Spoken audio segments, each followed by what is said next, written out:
इंसान के अलग अलग मुखौटों की। पुलिस हमारी सुरक्षा के लिए होती है, और अगर हमारे रक्षक के ऊपर ही हमला हो तो ऐसे केस में आम इंसान का बौखला जाना जायज है। एक पुलिस ऑफिसर की बड़ी बेदर्दी से जलाकर निर्मम हत्या कर दी गई थी। मानो कातिल ने पूरे पुलिस डिपार्टमेंट को चैलेंज किया था, और इस ब्लैक हेडलाइंस ने ना सिर्फ उत्तर प्रदेश पुलिस को बल्कि साथ ही साथ पूरे देश को हिलाकर रख दिया था।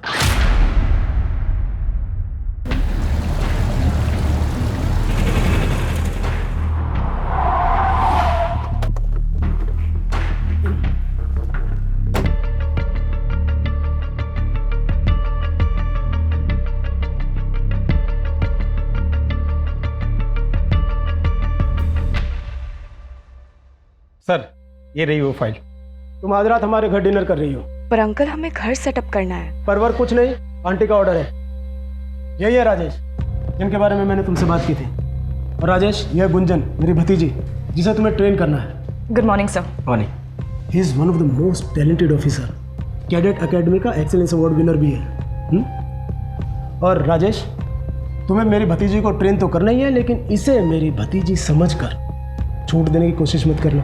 और गुंजन, तुम्हारा मेंटोर बहुत स्ट्रिक्ट है, जरा ध्यान से। अंकल ने आपकी बहुत तारीफ की है। I am really lucky to have you as my mentor. सुबह 7 बजे workout and be on time. Good luck.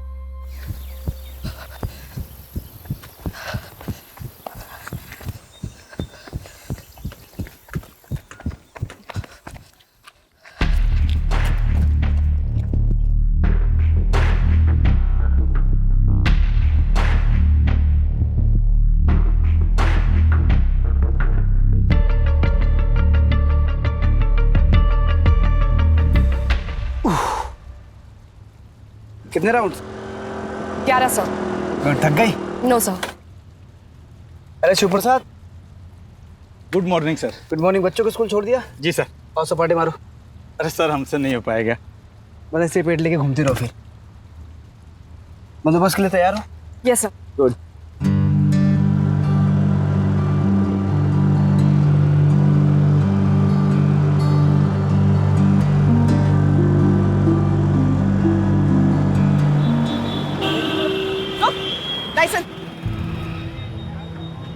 Sir, पहले दिन नाकाबंदी मैडम से नहीं हो पाएगा। देखिए, हार मान जाएंगे। अगर आज ये हार मान गई तो आगे बड़ी ऑफिसर कैसे बनेगी? हेलो, रुको। लाइसेंस। मैडम, लाइसेंस घर पे है, आप भी घर जाओ। क्यों अपनी धूप में त्वचा खराब कर रही हो? त्वचा काली पड़ जाएगी। औरत से बात करने की तमीज सीख ले, वरना तेरे चेहरे का रंग बिगाड़ दूंगा मैं। लाइसेंस दिखा, चल। विदाउट हेलमेट और फैंसी नंबर प्लेट, और महिला पुलिसकर्मी से बदतमीजी से पेश आया, मेंशन करके फाइन मारो। Yes sir.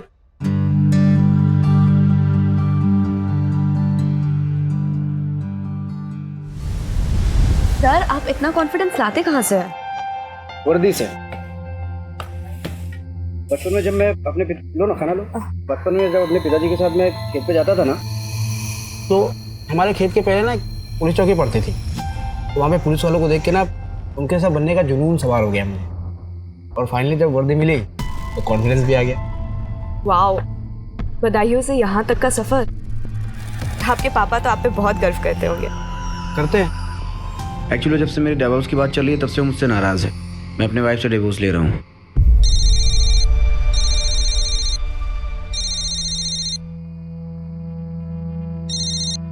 हाँ।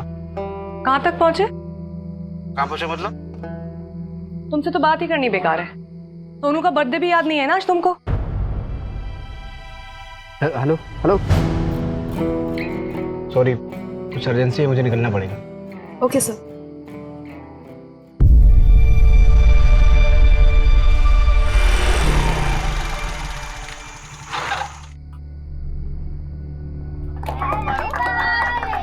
Happy birthday to you, happy birthday. Happy birthday to you.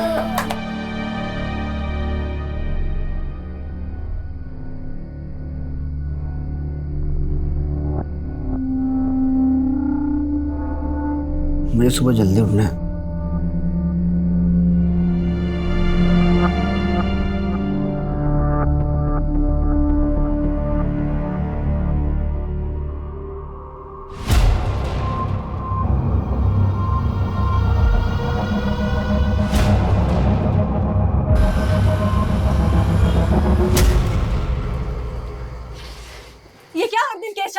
तुम्हारा?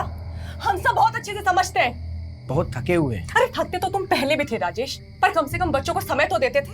आजकल बहुत ज्यादा बिजी रहते हैं, बहुत ज्यादा काम है, समझा? हाँ, बहुत काम है तुमको। अरे पहले तो तुम घर आते थे हमारे हाथ का खाना खाने के लिए भाग भाग के। अब क्या हो गया है? यार हमको तुमसे बहस नहीं करनी, हमको नींद आ रही है, सुबह जल्दी उठना है, सो जाओ।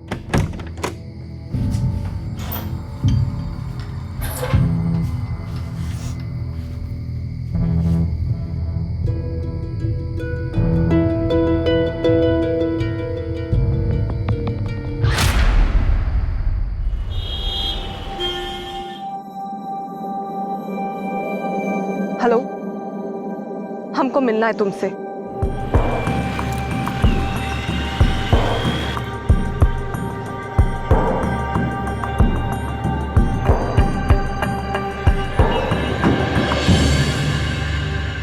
आपने जैसा कहा हम वैसा ही कर रहे हैं।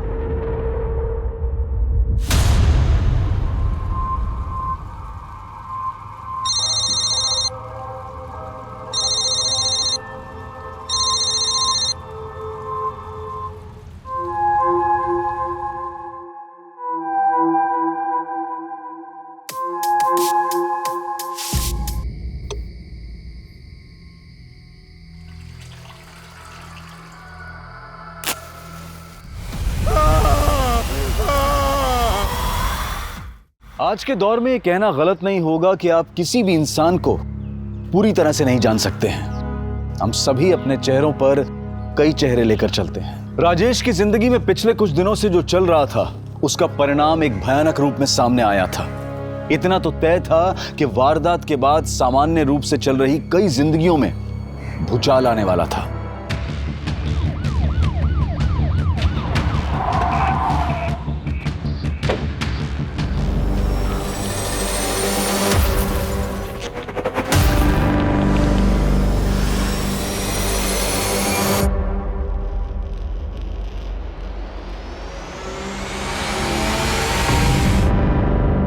ये तो भी जिंदा है। उठाओ उठाओ, जल्दी उठाओ, हॉस्पिटल ले चलो सर।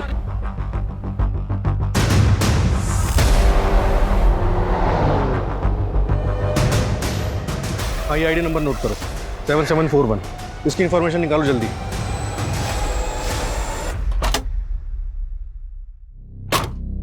सर, विक्टिम ने पुलिस की वर्दी पहनी हुई थी। ये आईडी कार्ड मिला, इसके जरिए हम उसके बारे में पता लगाने की कोशिश कर रहे हैं। सर, बॉडी काफ़ी जल चुकी, 90% से भी ज़्यादा, काफ़ी क्रिटिकल कंडीशन है। आसपास कुछ और बरामद हुआ, मोबाइल या पर्स वगैरह? नहीं सर, कुछ नहीं मिला। सुनसान इलाके में अकेला कर क्या रहा था? सर, हो सकता है किसी केस पे काम कर रहा हूँ। अगर केस पे काम कर रहा होता तो लोकल पुलिस स्टेशन हमारी टीम को इन्फॉर्म करता। सड़क से इतना अंदर अकेले सुनसान इलाके में आने का रिस्क होगा। ऐसा करो, आसपास के 4-5 किलोमीटर के रेडियस में अच्छी तरह सर्च करो, कुछ ना कुछ जरूर मिलेगा। पुलिस वाले को जलाकर मारने की कोशिश हुई, मामला कुछ बड़ा ही हो।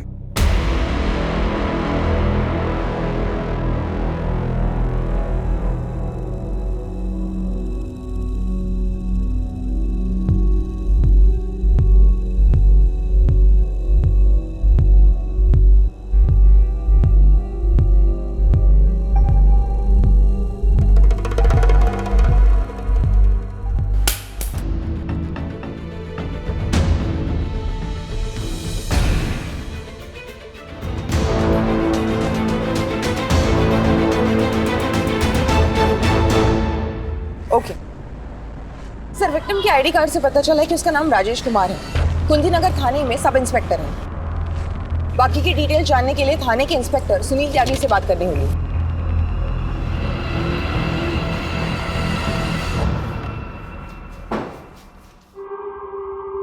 पेशेंट इज नो मोर। मरने से पहले उसने पेपर पर यह लिखा।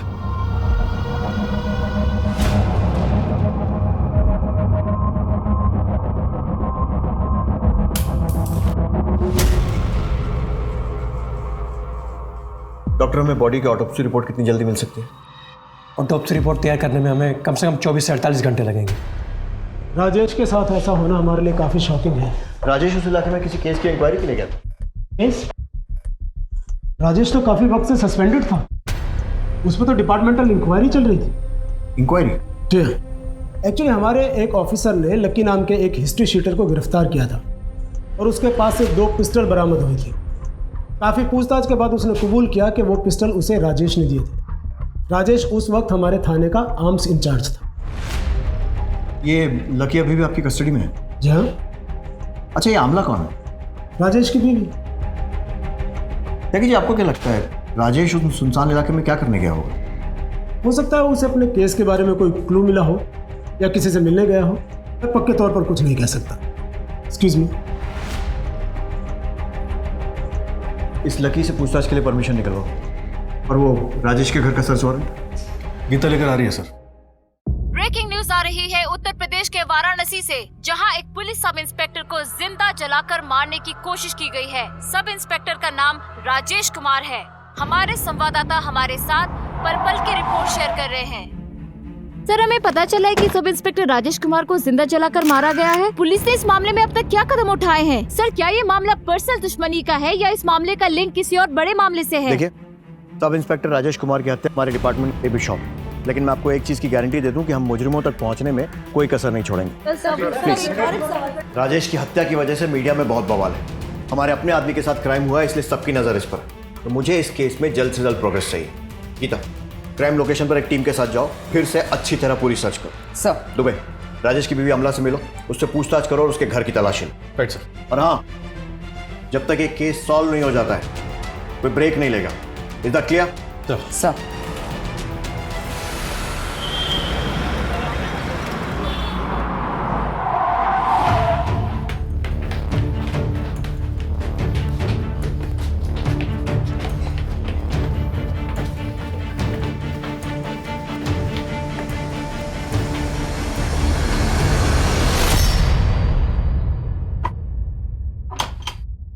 तोड़ दो ताला।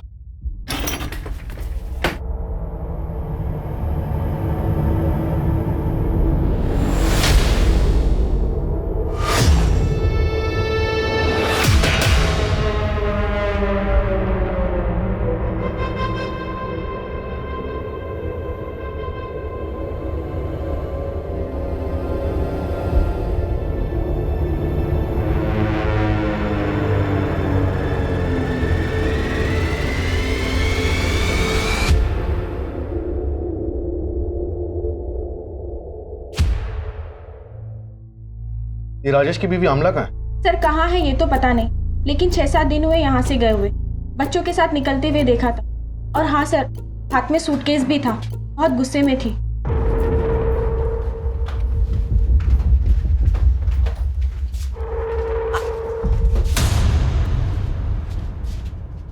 सर, हमने बाद में राजेश से भी पूछा।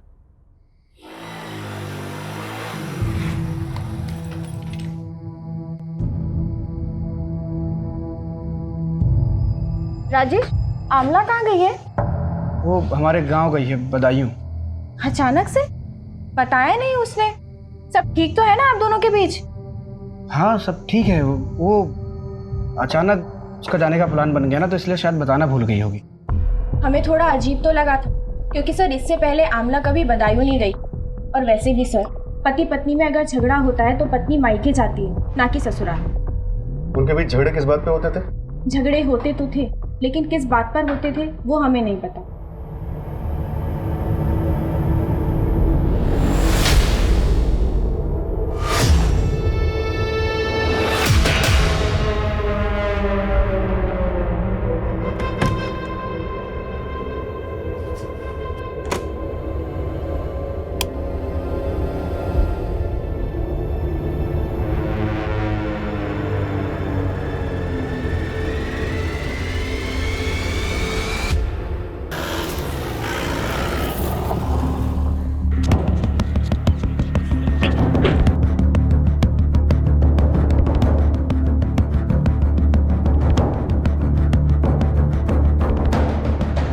पुलिस टीम ने इस उलझे हुए केस को सुलझाने की कोशिश में दिन रात एक कर दिया था, पर यह मर्डर मिस्ट्री दिन पर दिन उनके लिए उलझती ही जा रही थी। सर, पोस्टमार्टम रिपोर्ट के हिसाब से राजेश को जब जलाया गया तब वो काफी नशे में था। मतलब साफ है कि उस वक्त राजेश के साथ कोई था जिसने उसे पिलाया और फिर नशे की हालत में जलाकर मार दिया।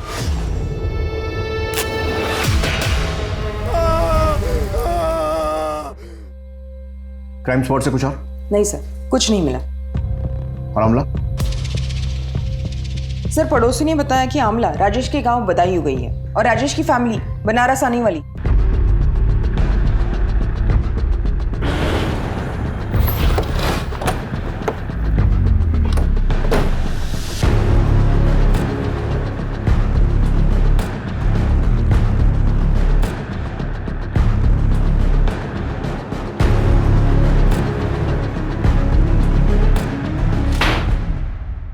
डॉक्टर राजेश कुमार को मारने के लिए किसको भेजा?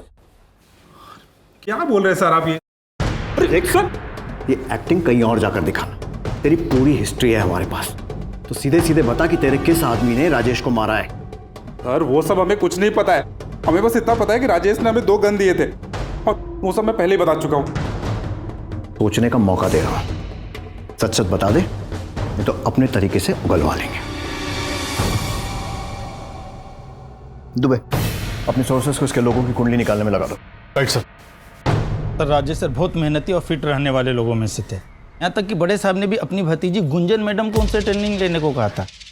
वो हमारे बेस्ट ऑफिसर थे सर, पर जब से ये इंक्वायरी चल रहा था वो बहुत ज़्यादा परेशान रहने लगे थे, काफ़ी ड्रिंक भी करने लगे थे। किसके कहने पे हमारा नाम खराब करने की कोशिश की तूने?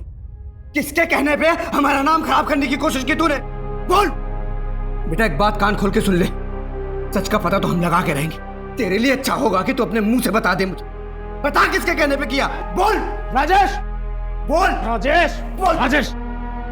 मुझसे बात नहीं कर सकते, ये मत भूलो कि तुम सस्पेंडेड हो। और ये क्या शराब पीकर आए हो थाने में? सबके सब मिले हुए, सबके सब मिले हुए, लेकिन एक बात कान खोल के सुन लीजिए आप लोग, इनसे हमारी वर्दी कोई नहीं छीन सकता।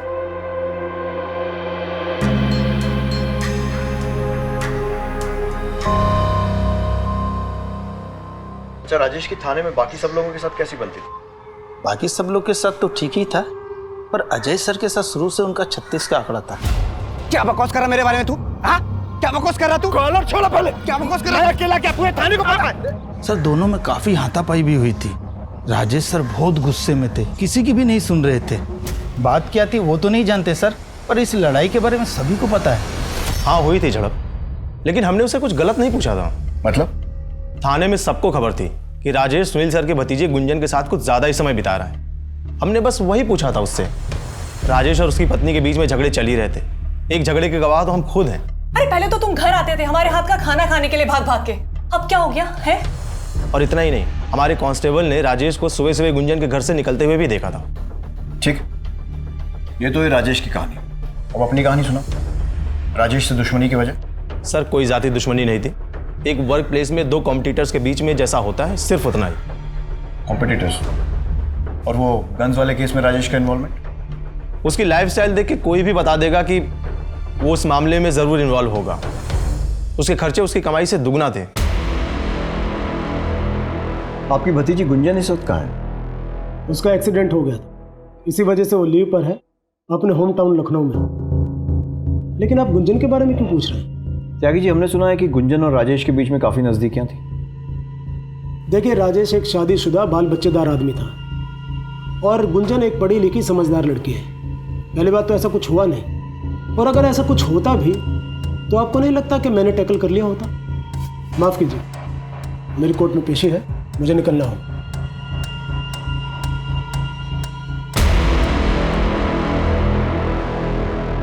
जैसे जैसे इन्वेस्टिगेशन आगे बढ़ रही थी, नए नए खुलासे हो रहे थे। एक पुलिस ऑफिसर की जिंदगी में वर्दी और ओहदे के अलावा कई केसेस की उलझनें भी होती हैं, और कई बार उन उलझनों का असर जाती जिंदगी पर पड़ता है और कई बार जाती जिंदगी का असर काम पर। राजेश मर्डर केस की अब तक की तहकीकात में दोनों ही पहलू बहुत उलझे हुए मिल रहे थे और ये केस अब बहुत बड़ा हो गया था।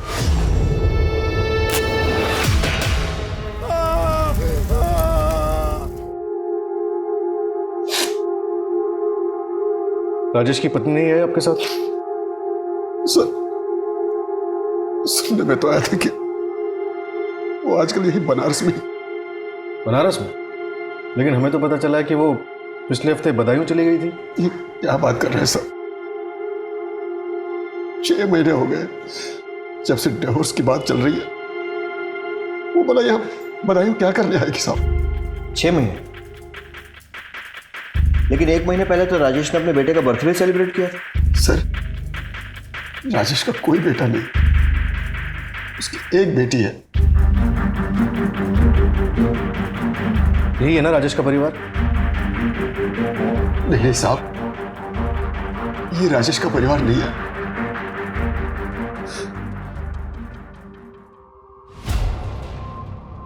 ये नीलम है सर।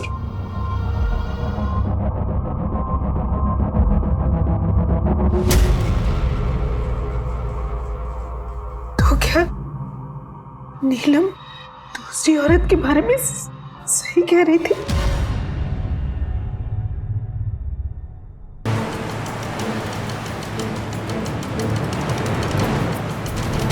शादी तो बस नाम की थी हमारी।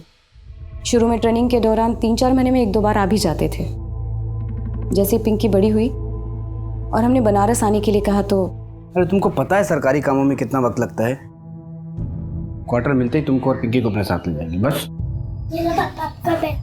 अली मेरा बच्चा, ऐ शाबाश। किसी तो पापा को पहले तो पिंकी के बीमार होने पर या इसके कॉल करने पर आ भी जाते थे, फिर धीरे धीरे बंद हो गया।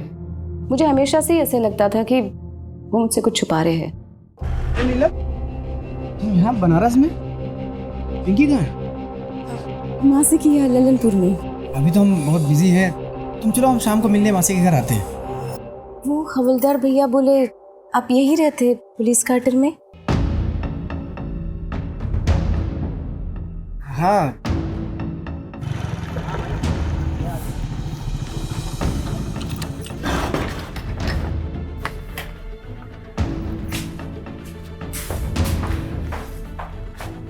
आपने बताया नहीं कि आपको पुलिस क्वार्टर मिला है?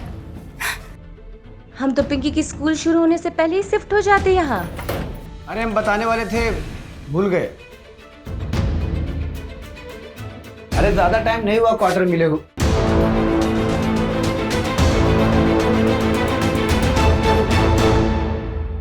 उस दिन हमारा बहुत झगड़ा हुआ, यहाँ तक कि हमने बहुत जिद भी की वहाँ रहने के लिए, पर उन्होंने हमें समझाकर गांव भेज दिया।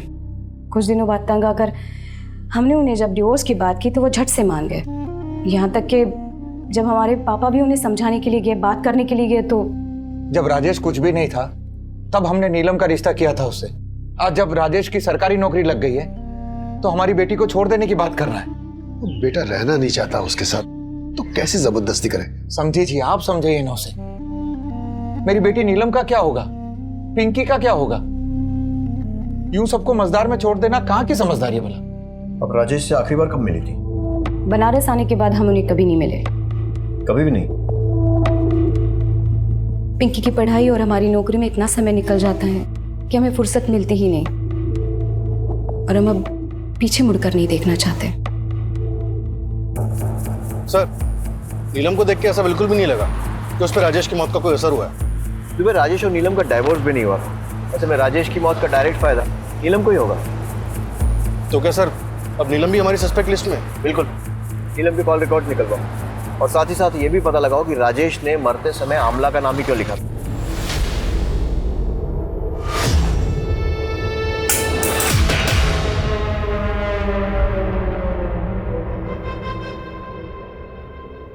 कहते हैं कि हर इंसान के कितने मुखौटे होते हैं ये वो खुद भी नहीं जानता। राजेश के कितने मुखौटे थे? अगर नीलम राजेश की पत्नी थी तो फिर अमला कौन थी? अमला का नाम राजेश ने मरने से पहले लिखा था। क्या वो कोई क्लू था, या फिर राजेश को अमला की चिंता थी, या वो अपने कातिल की तरफ इशारा कर रहा था? पुलिस के लिए गुत्थी सुलझने की बजाय हर कदम पर और उलझती जा रही थी। जिस अमला को पुलिस अब तक राजेश की पत्नी मानकर चल रही थी वो कोई और ही थी। पर कौन थी वो और कहां थी? और क्या राजेश की मौत में उसका कोई हाथ था? सवाल कई थे और पुलिस हाथ आती हर इंफॉर्मेशन से तार जोड़ने की कोशिश कर रही थी। सर, पता चला आमला राजेश की वाइफ ही नहीं है।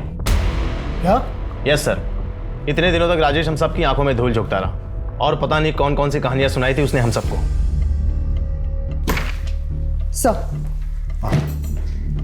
सर, हर सीसीटीवी फुटेज चेक किया लेकिन राजेश का कहीं पर भी कोई फुटेज नहीं मिला। जिस भी व्हीकल पर डाउट होता है सर्च करो।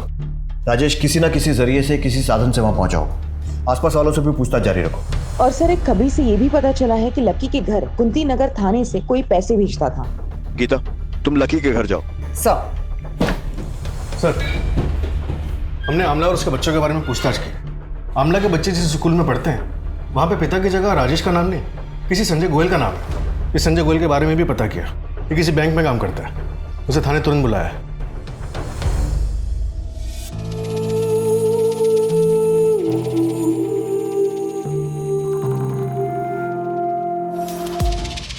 सर, हमारा तलाक 2 साल पहले हो गया था। आमला का हमारी माँ के प्रति व्यवहार बिल्कुल अच्छा नहीं था। हमने बहुत कोशिश की बदलने की कि सब कुछ ठीक हो जाए, लेकिन वो नहीं बदली। बहुत जिद्दी है। आमला, तुम्हें किसी भी चीज की जरूरत हो, कोई भी हेल्प चाहिए तो मुझे बेझिझक बोलना। झिझक? झिझक कैसी? तलाक के बाद तो ये हमारा हक है। बस तुम पैसे टाइम से भिजवा दिया करना। अम्मा की दवाइयों का बहाना लगा लगा के ना हर बार की तरह कटौती मत करना, वरना हम नहीं फिर कोर्ट बात करेगी तुमसे, समझे? हम अक्सर आमला से और अपने बच्चों से मिलने उसके घर जाते थे, और एक दिन मम्मी कहाँ है तुम्हारी? मम्मी अंदर है। अच्छा, क्या मजा नहीं आ रहा? मैं भी तो सुनूं। नजदीक में बताता हूँ। ऐसे नहीं आती नजदीक। बहुत दिनों से कुछ गिफ्ट नहीं लेकर आए।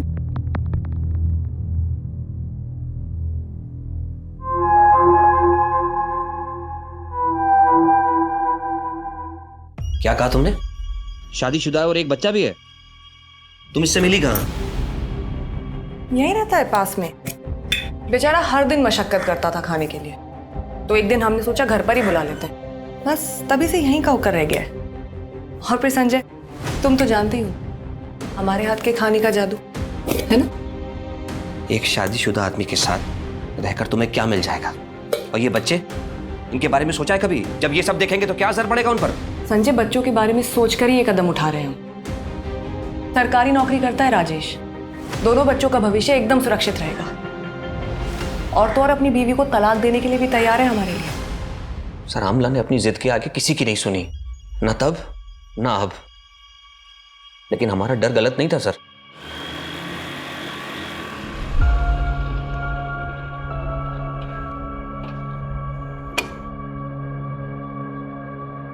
क्या हुआ आमला? मुझे क्यों बुलाया? उसको अब हमें इंटरेस्ट नहीं रहा है। हमने तुमसे पहले ही कहा था वो तुमसे शादी नहीं करेगा। तुम ही सपने देख रही थी शादी की उससे। राजेश पुलिस में है, अच्छा कमाता है, अच्छा दिखता है। अब इस उम्र में भला राजेश से बेहतर 2 बच्चों के साथ हमको और कौन मिलेगा? हम नहीं थे तुम्हारे पास? राजेश ने हमारे लिए अपने बीवी बच्चों को छोड़ दिया, और तुमने अपनी माँ के लिए हमें ही छोड़ दिया। हम बच्चों की स्कूल की फीस भी भरनी है। हमको तो समझ ही नहीं आ रहा है कि हम इतना सारा खर्चा अकेले कैसे उठाएंगे। चिंता नहीं करो, हम कल ही तुम्हारे अकाउंट में पैसे भिजवा देंगे। आमला से आखिरी बार कब मिले थे? सर, मिले तो नहीं, लेकिन कुछ दिन पहले उसका फ़ोन आया था। किसी प्रॉपर्टी डीलर का नंबर मांग रही थी। हमने वो नंबर फॉरवर्ड कर दिया, और तब से लेके अब तक हमारी कोई मुलाकात नहीं हुई उससे। हमें उस प्रॉपर्टी डीलर की डिटेल्स चाहिए। जी। नंबर बोलो। दुबे, इस प्रॉपर्टी डीलर से बात करो। मैं गुंजन से पूछताछ के लिए निकलता हूँ। Right sir.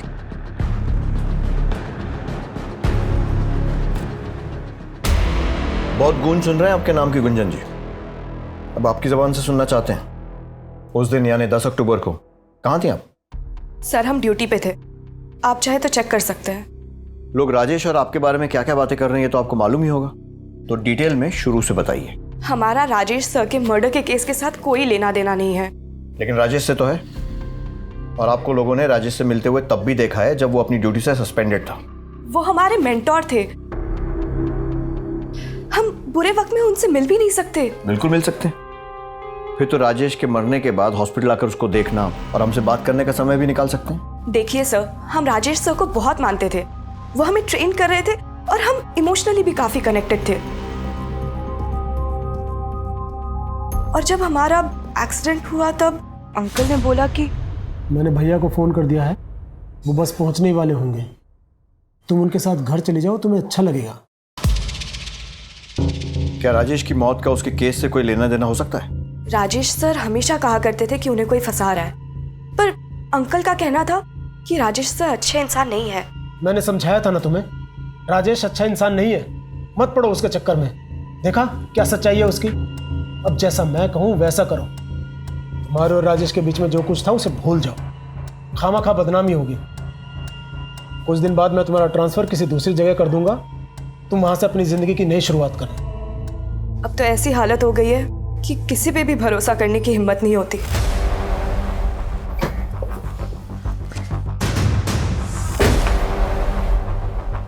इन्हें पहचानते हो? इन्हें तो कुछ दिन पहले ही मकान किराए पे दिलाया था। एड्रेस क्या है? लिख के दो।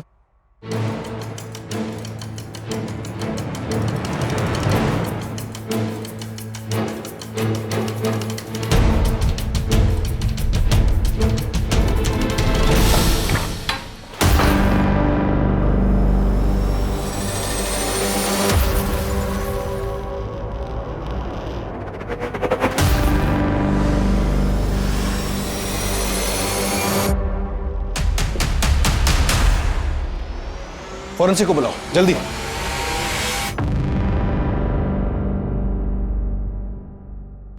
सर, ये आमला के घर पे कुछ तो बड़ा कांड हुआ है, आप प्लीज जल्दी आइए। ठीक है, ओके सर।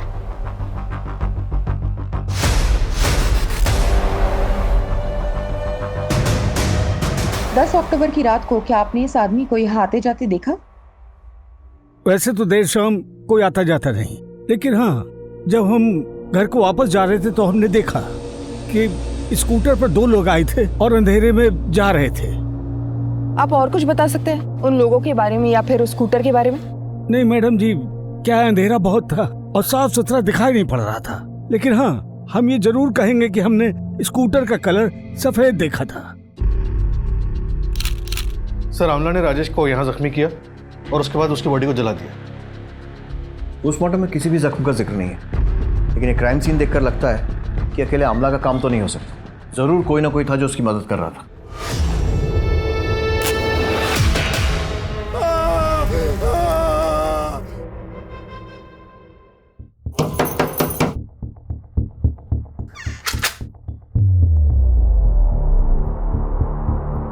आप कौन? इससे पहले तो कोई और आता था पैसे देने। आप नए हैं क्या? हाँ। ये कब तक छूट कर आ जाएंगे? आप लोग ने बोला था कि 1 महीने में छूट कर आ जाएंगे। ऐसा किसने बोला था? राजेश को क्यों मारा?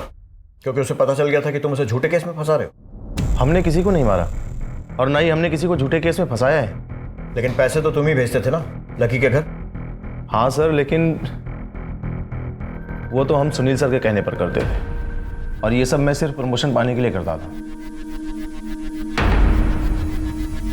आपके पास क्या प्रूफ है कि मैंने ये किया? त्यागी जी, अजय अपनी नौकरी बचाने के लिए आपके खिलाफ सारे सबूत देने को तैयार हो गया, तो आप भी टाइम वेस्ट किए बिना खुल के बता दीजिए सच क्या है। जी करता है यूं ही तुम्हारे सामने खड़ी रहूं, लेकिन बाय, कल मिलते हैं।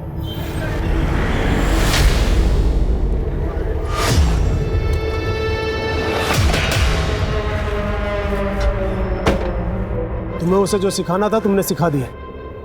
तुमसे पहले भी कह चुका हूँ कि उससे दूर रहो, वरना ऐसी जगह ट्रांसफर करूंगा ना कि बिजली पानी को तरस जाओगे। आप मेरा ट्रांसफर तो करा देंगे सर, और गुंजन को कैसे रोक पाएंगे मेरे साथ आने से? जब राजेश फिर भी नहीं माना तो हमने एक तीर से दो शिकार करने के बारे में सोचा। हमने उसे एक ऐसे केस में फंसाया जिससे हम ही उसे निकाल सकते थे। वो जब भी हमारे पास गिड़गिड़ाते हुआ आता तो हम उसके सामने एक ही शर्त रखते, गुंजन से दूर जाने की शर्त। जब इतना फुल प्रूफ प्लान था तो ऐसा क्या हुआ कि आपने अगला कदम उसे मारने का उठा लिया? हमारा प्लान सक्सेसफुल होता उससे पहले ही किसी ने उसे मार दिया। अपने ही डिपार्टमेंट में और अपने पुलिस स्टेशन के इतने काबिल अफसर के साथ खेल खेलते हुए आपको शर्म नहीं आई? सर, अगर ये काम आमला ने किसी के साथ मिलकर किया है तो उसका साथ देने वाला कहीं इंस्पेक्टर सुनील या फिर संजय तो नहीं? क्योंकि संजय हमेशा आमला की मदद करने के लिए तैयार रहता, हमें यहाँ तक पहुँचाने वाला भी संजय ही है।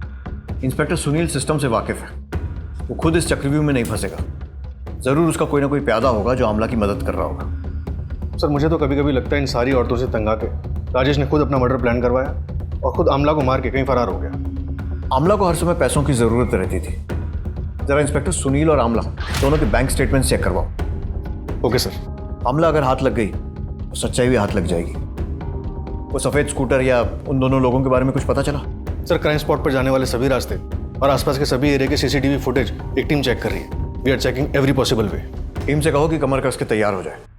ये कहानी अब क्लाइमैक्स तक पहुंचने वाली है।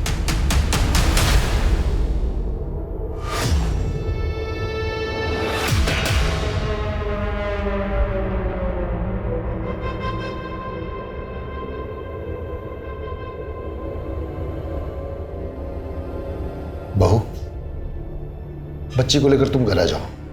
घर? कौन सा घर? हमने तो काफी पहले ही छोड़कर आ जाना चाहिए था।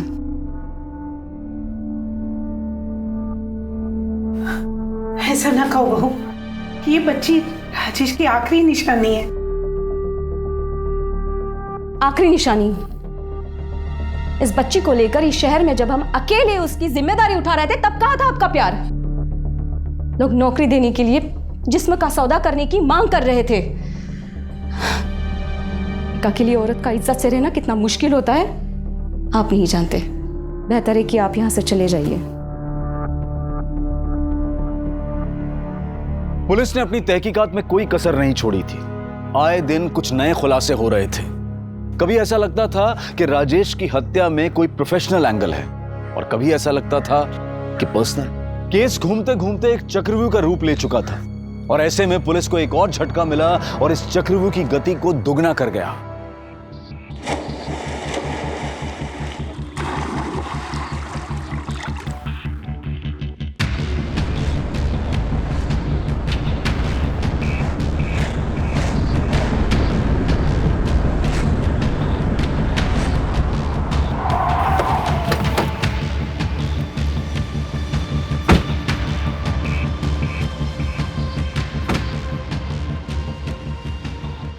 हमें सूटकेस में क्लैश के होने की खबर मिली थी। आपने जो अपने थाने से एक फोटो भेजा था उसका चेहरा इससे मिल रहा है।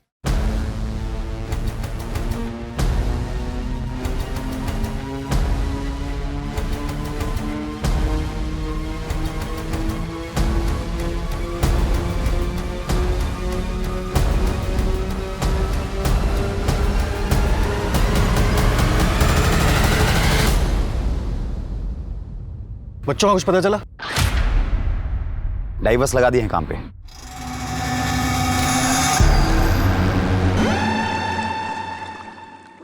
दुबे, इस केस ने तो सीधा यू टर्न ले लिया। जिस अमला को अब तक हम संभवतः दोषी मान रहे थे वो तो खुद विक्टिम निकली। दीपक नगर के आसपास का पूरा एरिया छान मारो, एक एक से पूछताछ करो। इतने बड़े सूटकेस में डेड बॉडी ले जाई गई है। किसी ना किसी ने कुछ तो देखा होगा। Right sir. सर मुझे तो बच्चों की चिंता हो रही है, कहीं उनके साथ कुछ बुरा ना हुआ।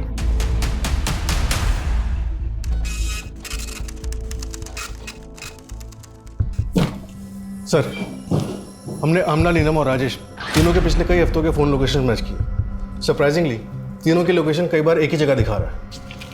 दुबे, अब तक की कहानी हमें जिस दिशा में ले जा रही है, इन तीनों का इंटेंशनली एक साथ होना तो इम्पॉसिबल है। ज़रूर नीलम ही आमला और राजेश का पीछा करती थी। लेकिन सर पिछले कुछ दिनों से नीलम की लोकेशन अलग दिखा रहा है। हो सकता है उसने अपना फ़ोन बदल लिया हो या फिर ये सब मर्डर के पहले की तैयारी हो। सर डीएनए रिपोर्ट के मुताबिक घर में आमला के ब्लड के अलावा राजेश का ब्लड भी था। दोनों का? लेकिन फिर कातिल ने इतनी अलग अलग तरीके से दोनों को ठिकाने क्यों लगाया? सर दोनों को मारने का मोटिव गुंजन और नीलम के पास ही है। हो सकता है गुंजन को आमला के बारे में पता चल गया हो और उसने दोनों को मार दिया। तो फिर आमला के बच्चे कहाँ हैं? ये भी हो सकता है कि संजय ने बच्चों को पाने के लिए आमला को मारा और जब बीच बचाव के लिए राजेश आया तो उसे भी मारना पड़ा। लेकिन सर उस प्रॉपर्टी डीलर का एड्रेस हमें संजय नहीं दिया था। सर मिले तो नहीं, लेकिन कुछ दिन पहले उसका फ़ोन आया था। किसी प्रॉपर्टी डीलर का नंबर मांग रही थी। You're right, हम अपनी मदद करने वालों पर शक नहीं करते, लेकिन हो सकता है मदद इस बार किसी इरादे से की गई। इस केस में हम किसी को भी रडार से बाहर नहीं जाने दे सकते। साहब इसमें हमारी कोई गलती नहीं है। जितना पूछा है उतना बता। हमें पता चला है कि सूटकेस तेरे सामने फेंका गया था। हाँ पर वो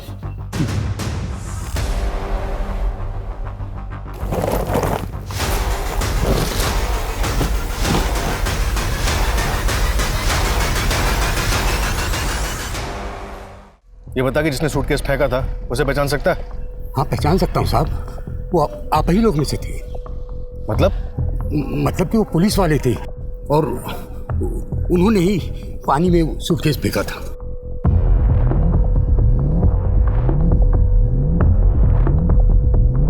ये था? नहीं। ये? नहीं, ये भी नहीं। ये? यही था साहब, यही था। क्या हुआ साहब? ये नया सूटकेस पानी में कहाँ फेंक दिए?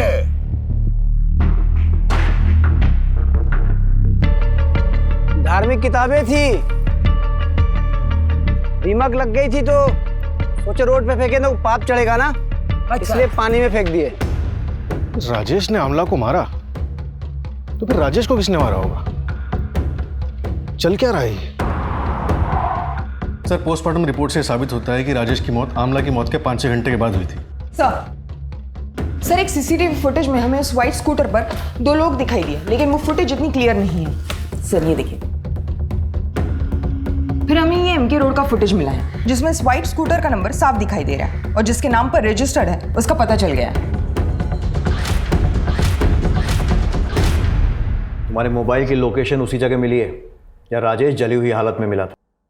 तो भलाई इसी में है, सीधे सीधे सब कुछ बताओ।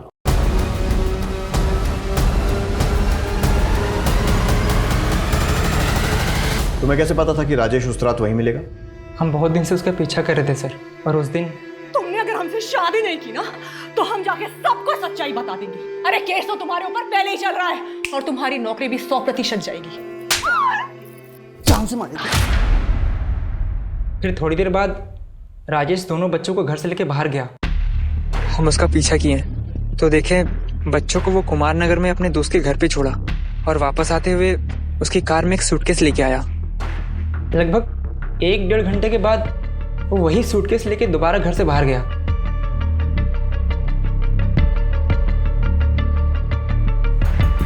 हमको कुछ गड़बड़ लगा सर, इसलिए हम अपना दोस्त को फोन करके बुला लिए। उसके बाद हम दोनों राजेश की गाड़ी का पीछा करने लगे।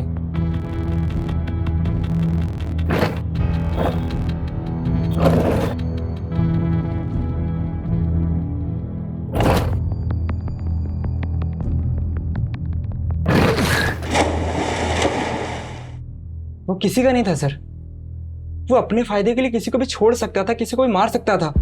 मेरी दीदी को भी इसने बहुत परेशान किया था सर। वो जब भी घर वापस आती थी ना सर, सिर्फ रोते हुए आती थी। हम उसको अपनी दीदी की जिंदगी बर्बाद करने का सजा दिए हैं सर।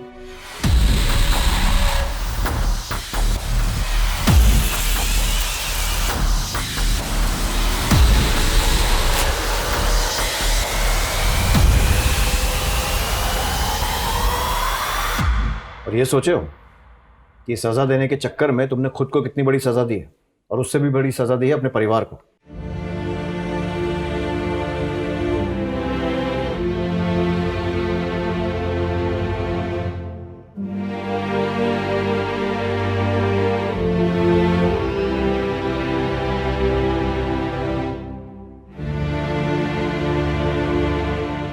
कहते हैं कि एक साथ 2 नावों में सफर करना खतरे से खाली नहीं होता, लेकिन राजेश और अमला दोनों ही ये सफर कर रहे थे। बल्कि राजेश की जिंदगी तो 3 तरफ से उलझी हुई थी। मुखौटे लगाकर इंसान कुछ समय के लिए खुश तो हो सकता है, दूसरों को भी खुश कर सकता है, लेकिन ये खुशी लंबी नहीं चलती है। और जब इसका एहसास होता है तो वहीं से शुरू होता है बेचैनी का एक ऐसा सिलसिला जो कभी भी एक खतरनाक अपराध की शक्ल ले सकता है। दोहरी जिंदगी के ताने बाने को सुलझाने के लिए राजेश और नीलेश दोनों ही हत्यारे बन गए। अपनी इच्छाओं को पूरी करना कोई बुरी बात नहीं है, लेकिन हम सही और गलत के बीच के अंतर को समझने की कोशिश नहीं करते हैं, उसके अंजाम की परवाह नहीं करते हैं, और नतीजा हम खुद ही अपनी तबाही के जिम्मेदार बन बैठते हैं। अब मैं अनूप सोनी आपसे विदा लेता हूं, फिर मुलाकात होगी क्राइम पेट्रोल सतर्क के ब्लैक हेडलाइंस अध्याय में एक और चौंका देने वाले केस के साथ। और याद रखें, क्राइम और आपके बीच में सिर्फ इतना फर्क है कि आप कितने सतर्क हैं। सतर्क रहें, सुरक्षित रहें। जय हिंद।